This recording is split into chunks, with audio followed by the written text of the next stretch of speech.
Hello students, how are you all? I hope you all are doing good. Children, as you all are aware that we were doing chapter 8 body movement, and in that children we have already finished with our introductory part as well as skeleton, different part of skeleton, different types of joints.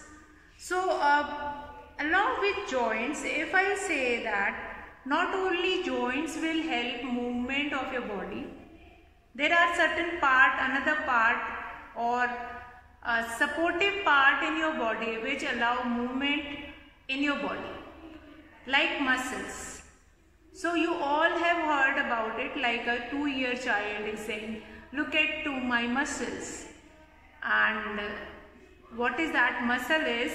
So muscle is, we have already done about cartilage. Cartilage are the soft bone which are present, and some part of your body which does not have that hard and bony structure, there these cartilage will be present. Then ligaments which are present in between the two bones just like a cushion, and they are working like a cushion structure. So cartilage is there. Now feel your ear. Do you find any hard bony part that can be bent? There do not seem to be any bones here. Now isn't it? Do you notice anything different between the car, the earlobe and the portion above it as you press them between your fingers?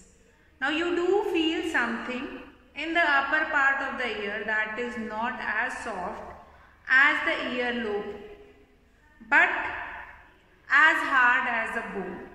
Now this is cartilage. So that I have told you earlier also, cartilage is also a soft bony structure which provide strength, but they are not stiff or they are not hard as like your other bony structure. Now make a fist with one hand and bend your arm, and then what you will get it, which I was telling you that a 2-year small child is showing, like, see my muscles. What is that muscles means? When you will press and then you will find it out the swollen region between your lower arm and the upper arm. This is muscles. Now due to contraction, when you will contract it, it will bulges between your hand. So that is your muscles. Now muscles in your hand, they work in pair. Like in your hand, we have two muscles. In the upper arm, one muscle is present in the upper arm and another muscle which is present in the lower arm. Now muscles work in pair.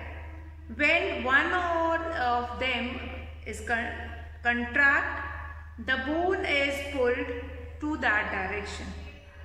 The other muscles of the pair relaxes to move the bone in the opposite direction. The relaxed muscle contracts to pull the bones towards its original position. Now while the first relaxes, muscles can only pull, it cannot push. Thus two muscles have to work together to move a bone. So two muscles have to work together to move a bone. Are muscles and bones always required for movement? How do another animals move now? Do all animals have bones? Yes. What about an earthworm then? So if we are saying that all animals, all insects required bony framework, then what do we know about earthworm? Earthworm is what? So is there any bony structure in earthworm? Yes or no? That we have to find it out. Is there any bony structure or framework in the bone in earthworm? Yes or no? So that we are going to find it out. So the answer can be vary, that yes, it is there some bony framework, or no, there is no bony framework in the muscles. Now muscles work in pair. When one of them contracts, the bone is pulled in that direction. The other of the pair relaxes. Now in your hand you will be finding two pair of muscles, one in upper and one in lower arm, and they work in pair. They work in pair in such a way that they contract and expand. Now are muscles and bones always necessary for the movement? See, bones and muscles, they coordinate with each other so that they allow movement in that particular body. So that particular movement is happen, or it's possible because of that muscles work only. If that muscle is not present there, then it is not possible, or it will not allow movement of that particular part. Now this is muscle bulged due to contraction and all.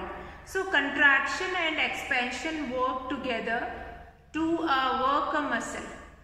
If a person run, after running you will find it out, there is some stretch in the arm, in the leg.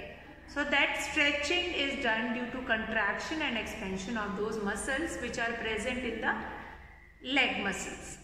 Now if muscles are so important for movement, or bones are only a way to move a body, then what about an earthworm? How earthworm is able to move?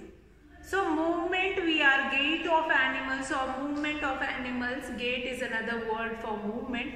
Gait of animals, that we are going to find it out. Observe an earthworm moving on soil in a garden. Gently lift it and place it on a piece of blotting or filter paper. Observe its movement. Then place it on a smooth glass plate or any slippery surface. Now this activity is for earthworm. Now where you are going to get earthworm? Earthworm is present in soil itself. It is not most of the time. At the time of rain, you will be finding that earthworm outside also. Since at that time in their holes water will enter due to rain and due to some reason. So they came out from their holes and then they move here and there. Now the body of earthworm is made up of many rings. Many rings were joined together end to end and then it is formed. Now an earthworm does not have bone. Earthworm does not have bone. So for knowing all these things, what body muscles or what allow movement in animals, gait of animals, that we are going to discuss. Muscles, lower muscles of your arm and upper muscles of your arm. After that earthworm, which is very important. Now earthworm, how does they move? Earthworm more often you have seen during rains. Rains, you can easily find it out, earthworm in your surrounding. And these earthworm do not have any bones in their body. They do not have bones. Without bones, their body is without bone. Then how they will be able to, from past many days we were doing that only bones allow movement in your body, bones allow movement in your body. Then how these earthworm moves? So these earthworm moves with their body contraction and expansion. Just now we have done how muscles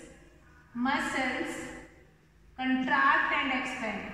Muscles plays an important role in the movement of the earthworm. Muscles plays an important role in the movement of earthworm. How they contract, how they expand, how it will be helpful in walking or moving from one place to another place. So that is very important. This contraction or expansion, if it is not present in muscles, it will not allow movement in particular direction. Then the direction is not possible by that earthworm. So it is very important, like earthworm earthworm is walking only through the contraction and expansion of muscles. Now, if I read few lines which is given in your book on page number 73, the body of an earthworm is made up of many rings. So, a ring kind of a structure, if you will see the worm closely, you find it out that ring kind of a structure. Not only in earthworm, this ring kind of a structure you will be finding in other animals also, which are moving by crawling. In their body also you will be getting this ring kind of a structure. Now this ring kind of a structure is allowed movement. This ring kind of a structure of earthworm is allowing movement. Is allowing movement in that particular direction. So this ring kind of a structure is present in snakes also. Now the body of an earthworm is made up of many rings joined end to end. An earthworm does not have bones. Now it has muscles which help to extend and shorten their body. Now how they move it? They expand their front part of their body and then they contract the back portion of their body. Then again it expands its front of the body and then it contracts the backbone of the body or back side of the body. So by this expansion and contraction, the earthworm easily walk in the soil, in the rough surface. But what happens when this earthworm is placed on a slippery surface? Then this contraction and expansion in the earthworm is not possible. And they do not allow that such smooth movement in that. Now earthworm does not have bones. That is very important. Now this whole paragraph you are going to underline in your note, in your book, and then you will remember it also. Now the body of an earthworm is made up of many rings joined end to end, and an earthworm does not have bones. It has muscles which help to extend and shorten the body. During movement, the earthworm first extends the front part of the body, keeping the rear part of the body. Now rear means back part of the body. Rear word comes from like rear view, back view, which we can see inside mirror of the vehicle. So in that you might have seen that it is written rear view mirror or rear view mirror. Such kind of a things will be mentioned over there. So rear view means the view from back side. Then it fixes in the front and releases the rear end. Now it then shortens the body and pulls the rear end forward. Now this makes it move by a small distance. Repeating such muscle expansion and contraction, the earthworm can move through soil. Its body secretes a slimy substance to help the movement. Now how does it fix part of the body to the ground? So that is also very important, that how it fixes its front part of the body to the ground. First of all, that is very important, that how the front part of the earthworm is going to fix towards the soil. After fixing that particular part, then only they will be able to move the rear part. So once it will fix the front part, after that only they can be moved the rear part.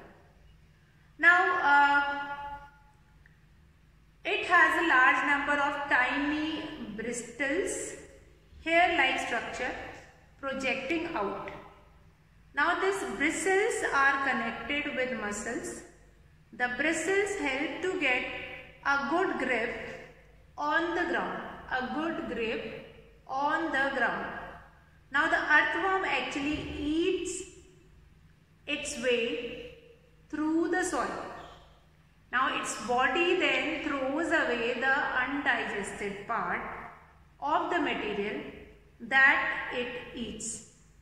This activity of an earthworm makes the soil more useful for plants. This activity of an earthworm makes the soil more useful for plants. So there is that, like, these bristles are so useful for making that earth also fertilized. That is why earthworm is known as a farmer's friend. A farmer's friend. If generally you will ask from a farmer or an agriculture person that who is doing agriculture practice, you can ask from them that is earthworm is useful. They are going to tell you only one thing: yes, earthworms are useful in many ways. They make the earth useful, the ground useful, the soil which is made up of that, they are going to make bring nutrients in the soil, become so fertile that they can use for a long time. So that is there. How does it fix part of its body to the ground?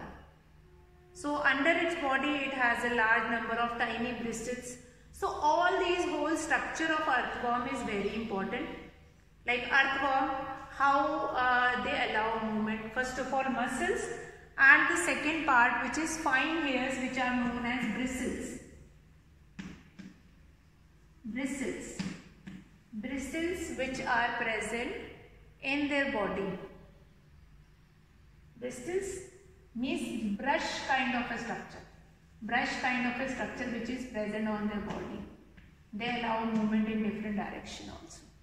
So that is very important. Gait of animals. Here we are not going to do only gait of animals. We are not going to do only of earthworm. We are going to do it of certain more animals also, like snail and all that also we will be doing it. Now earthworm, very important part of earthworm is, more often you will be finding earthworm in the soil, since they are farmer friendly and they make, when they move now, their bristles, they digging the soil and the oxygen level of in between the soil which is required by the plant, or the excess of water which is present in the soil, that will be removed with those holes which is made by these earthworms. Also when they are moving, they excretes different gases in that, different wasteful product, and that is useful for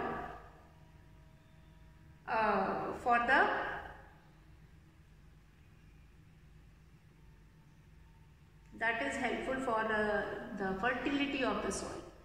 Now this fertility of the soil is very important. Fertility of the soil is very important, since fertility of the soil will only help to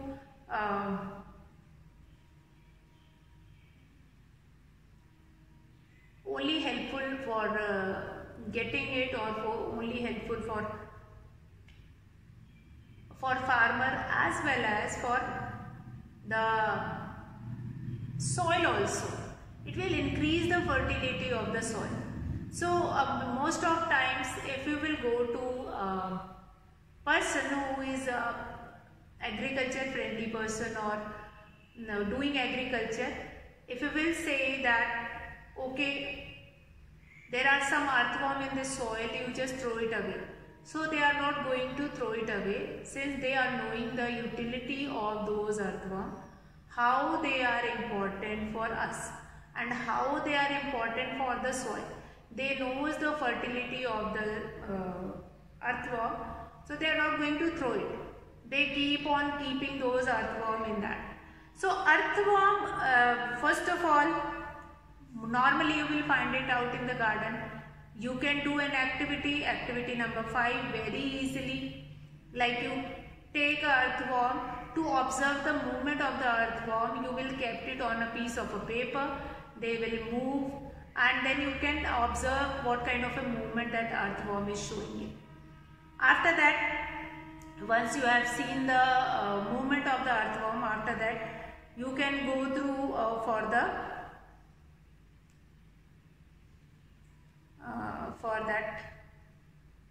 other also, like earthworm does not have bone and all those structure also you can find it out from there. So let's revise the whole content which you are supposed to learn about earthworm. The body of an earthworm is made up of many rings joined end to end. Now an earthworm does not have bones. It has muscles which help to extend and shorten the body. Now during movement, the earthworm first extends the front part of the body, keeping the rear part of the body, keeping the rear portion fixed to the ground. Then it fixes the front end to the ground and then pulls the rear end forward. Now this makes it move forward by a small distance. Repeating such muscle expansion and contraction, the earthworm can move through soil. Now the body secretes a slimy substance to help the movement. Now slimy substance means a sticky substance which allows to slip that earthworm over the surface. That is why that slippery liquid which is released by earthworm, when it is kept on a glass on a slippery surface, they keep on slip over it and they won't be able to walk over it easily. So that is there, that is earthworm, the movement of earthworm. How does it fix parts of its body to the ground? Now under its body, it has a large number of tiny bristles. Bristles, hair-like structure which is projecting out. Now the bristles are connected with muscles. The bristles helps to get a good grip on the ground. Now the earthworm actually eats its way through the soil. Its body then throws away the undigested part of the material that it eats. Now this activity of an earthworm makes the soil more useful for plants. So that all we have done about earthworm. Now children will do about snail and how they allow movement. So students, let's do about next animal which allow movement without bones, that is snail. Now snail you might have seen in your garden. Collect some snail from there and you will find it out such kind of a structure like snail face, and then they have such kind of a body above it, and then other part of the snail. So collect a snail from a garden. Have you seen the rounded structure which is above snail? It carries on its back. Now this is called shell. The structure which is carried by the snail, that is known as shell. This is known as shell. After that, shell, and it is the outer skeleton of the snail, but it is not made of bones. The shell is a single unit and does not help in moving from place to place. It has to be dragged along. Place the snail on a glass plate and watch it. When it starts moving, carefully lift the glass plate along with the snail over your head. Observe its movement from beneath. A thick beneath means from lower side to observe the snail. A thick structure and the head of the snail may come out of an opening in the shell.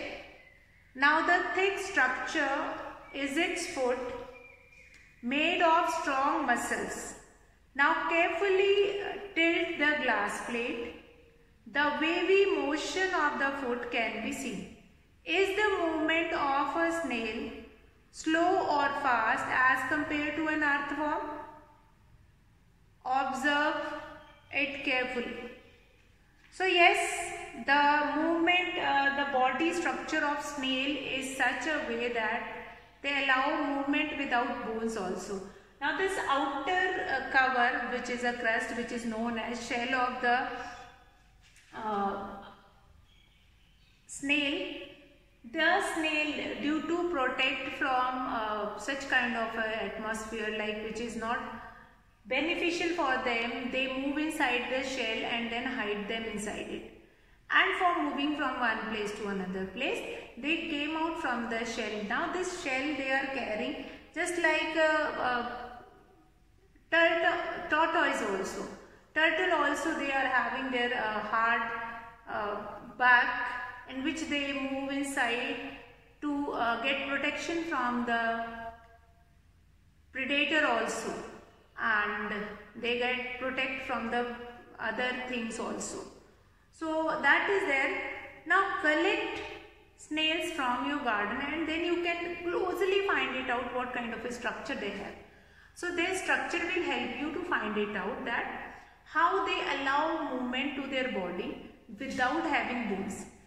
In our body we have done from the beginning of the chapter we have done, yes, our body allows movement only since our body is having bones. So bones of our bodies only allow movement in that particular direction. But how these animals, gait of animals means movement of animals.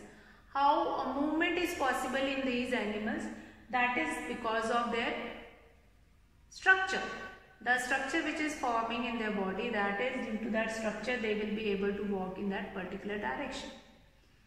So now what next we are going to do it, that is after this gait of animals, earthworm and snail we have seen. Now earthworm also do not have bones in their body. Now movement of earthworm and snail we can observe through their body structure which is forming inside it, like how they are moving on a paper, how they are moving on a glass sheet, how they are moving on different. So this movement of animals which do not have bones, that is very important. Now today children we have done certain important things like cartilage we have done, although we have discussed cartilage earlier also, but today in context with muscles also we have done. So that is also important. Muscles allows contraction and expansion both. Due to these muscles only an athlete can run, we can carry weight also, these contraction. We have two pair of muscles in our upper arm, biceps and triceps. Biceps and triceps are present which allow contraction and expansion. Now this biceps and triceps are not mentioned in your book, but you do remember, like upper this muscle is known as bicep and the lower muscle is known as tricep. Now when we contract the upper muscle, that is bicep, then only this tricep will expand, and when we expand the upper muscle, then the lower muscle will contract. So this expansion and contraction, then only we can do exercise, we can carry weight also. When you are carrying anything in your hand, you can find it out that expansion and contraction, you can feel it. So that expansion and contraction is very important. Now due to this expansion and contraction of muscles only, we allow movement in earthworm, movement in snail, and certain more movement of different animals we are going to discuss later. So today I will be finishing the class. You just go through all these things what we have done till now, and tomorrow we will be starting with this topic only, gait of animals. So that's all for today, children. Have a good day.